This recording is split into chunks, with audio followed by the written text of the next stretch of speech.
Hello. All right, we're ready to finish up the decline of the Western Roman Empire. So Diocletian, that's the guy I was talking about at the end of the last lecture.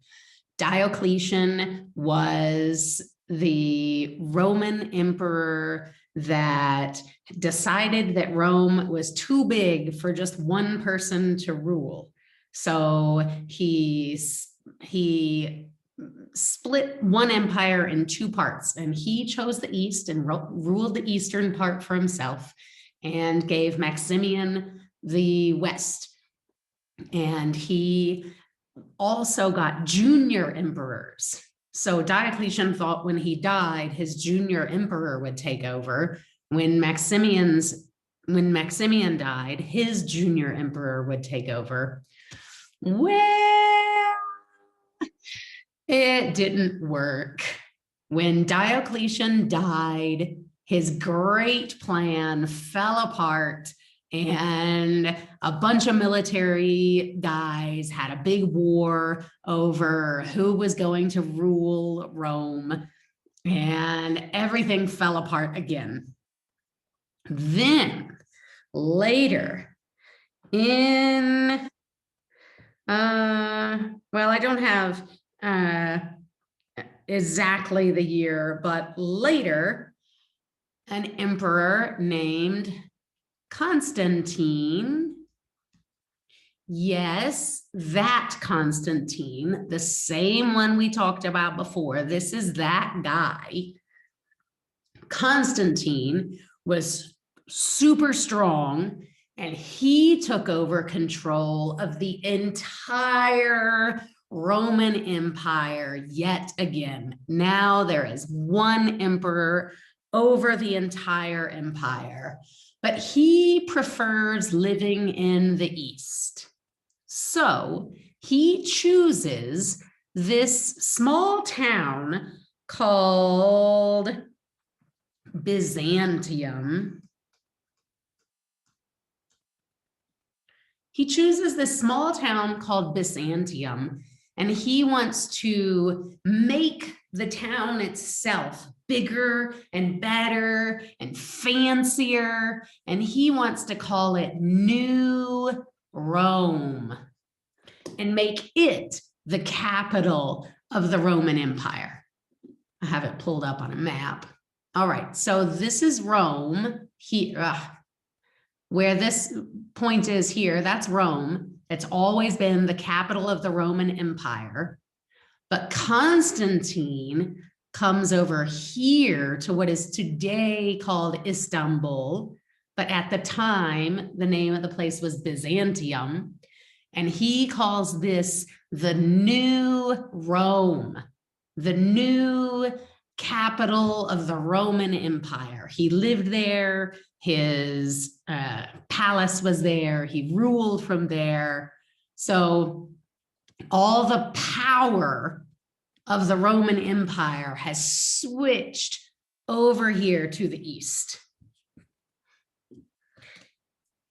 That was in the year 324.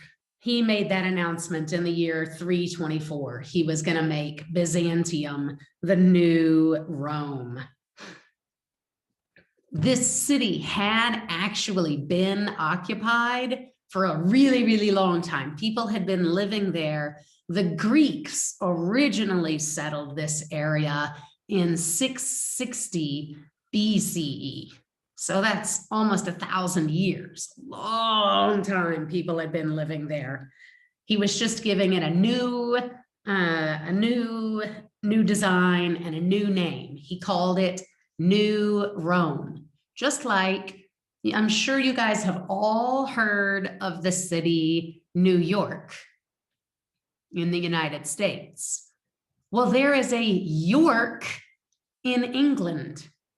And when people moved to the United States, they said, this is New York. There's a state in the United States called New Jersey. And there's a Jersey in the United Kingdom. They called it New Jersey. Well, Constantine called his new capital the New Rome. Okay, but then he died. And after he died, of course, everything looked weak again, and enemies started attacking. Huns arrived. Let me go back over here to my map. Okay, so here's the Roman Empire, and people that the Romans called Huns were from this general area. And they started coming this way and invading and taking over these lands. Well, as they were coming over and taking these lands, the people that actually lived here, the people that the Romans called Germans, they started fleeing south. They were running away from the Huns. So they were going into the Roman Empire. And at one point, a Hun leader named Attila, that's an A-T-I-L-L, I'll just write it over here. Attila, they call him Attila the Hun.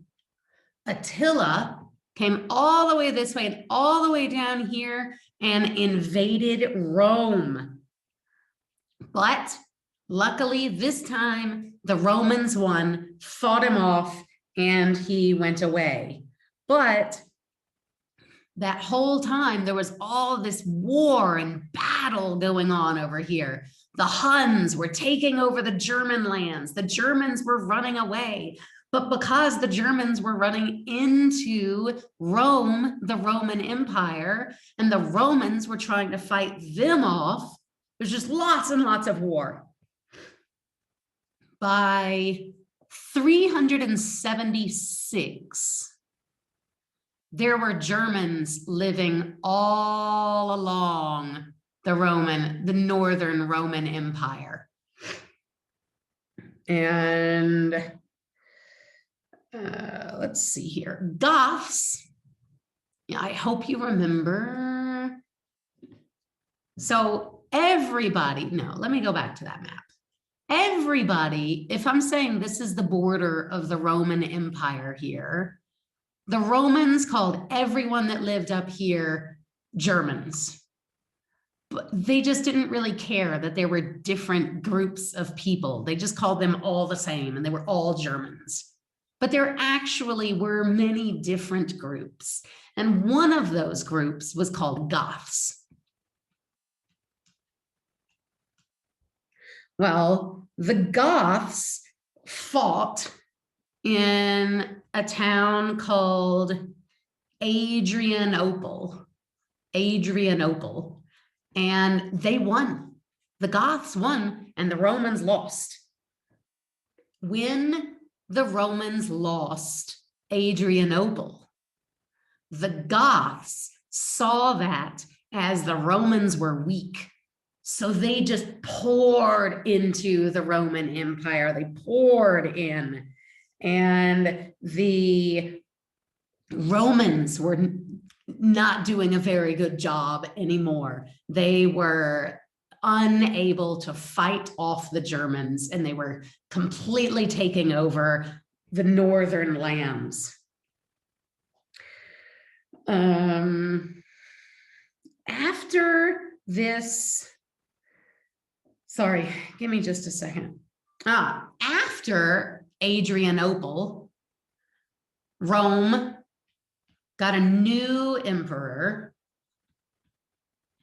I mean, there was an emperor. There was war going on everywhere, and the empire is like falling apart, but they still have a ruler. And that emperor is Theodosius. Yes, that Theodosius, the same one we've talked about before. the guy that made Christianity the official religion of Rome.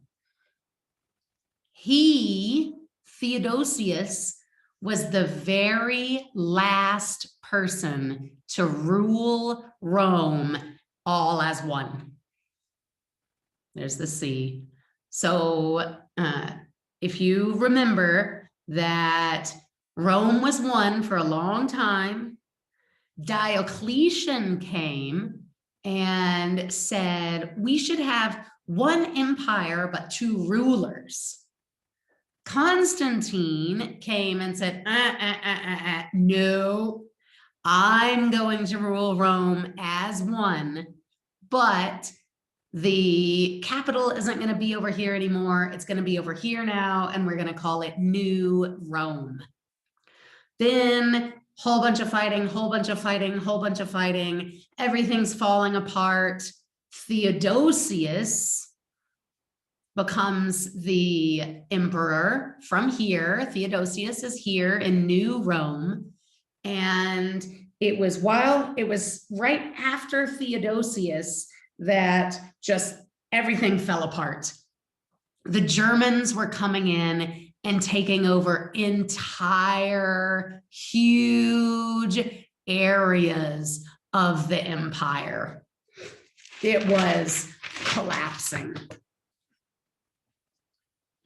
Let me go back. Up here, Britain used to be part of, I'm just going to erase all this so you guys can see. Okay, so pretty much this, no. Here we are. This is the Roman Empire. In 410, the Romans had to give up Britain. This area here, they had to give it up because the Germans had completely overrun it. In 410, also, the Germans took over the city of Rome. Rome never recovered after that. It never came back to its glory days. It was just run by barbarians. In 476 CE, the entire eastern part of the Roman Empire, the whole thing collapsed to Germans.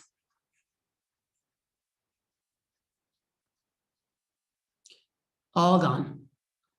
I mean, of course it still exists, but it's not run as the Roman Empire anymore. A German general named Odoacer, Odoacer, a German general named Odoacer kicked the emperor out at the time and took over and called himself King of Italy. Odoacer is now the King of Italy. The Roman Empire is gone. The Western Roman Empire is gone. Cities all over have come under attack. And when the cities were under attack, people that lived in the cities were fleeing. They were running out to the countryside.